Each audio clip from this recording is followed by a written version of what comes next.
एक राजा इतना दानी था कि कोई भी खाली हाथ नहीं लौटता था।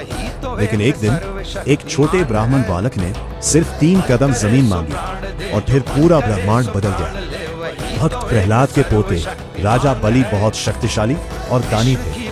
उन्होंने अपने पराक्रम से तीनों लोकों पर अधिकार कर लिया, लेकिन धीरे धीरे उनका अहंकार बढ़ने लगा।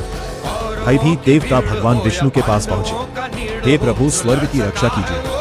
भगवान मुस्कुराए और बोले, समय आ गया है एक नए अवतार का।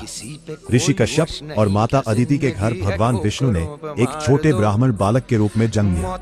वह थे भगवान का वामन अवतार। राजा बलि एक विशाल यज्ञ कर रहे थे, तभी वहां एक छोटा सा ब्राह्मण बालक पहुंचा। उसकी दिव्य आभा देखकर पूरा दरबार शांत हो गया। मुझे केवल 3 कदम भूमि चाहिए।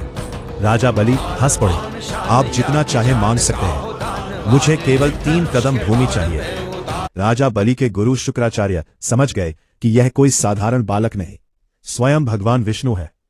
लेकिन राजा बलि अपने वचन से पीछे नहीं हटे। जैसे ही राजा बलि ने दान का वचन दिया, वामन भगवान का शरीर विशाल होने लगा। उन्होंने 1 कदम में पृथ्वी नाप ली और दूसरे कदम में स्वर्ग, पूरा ब्रह्मांड उनके विराट रूप से भर गया। फिर भगवान ने पूछा, अब तीसरा कदम कहाँ रखूं? राजा बलि समझ गए कि यह स्वयं भगवान है। उन्होंने विनम्र होकर अपना सर झुका दिया। प्रभु, तीसरा कदम मेरे सिर पर रख दीजिए।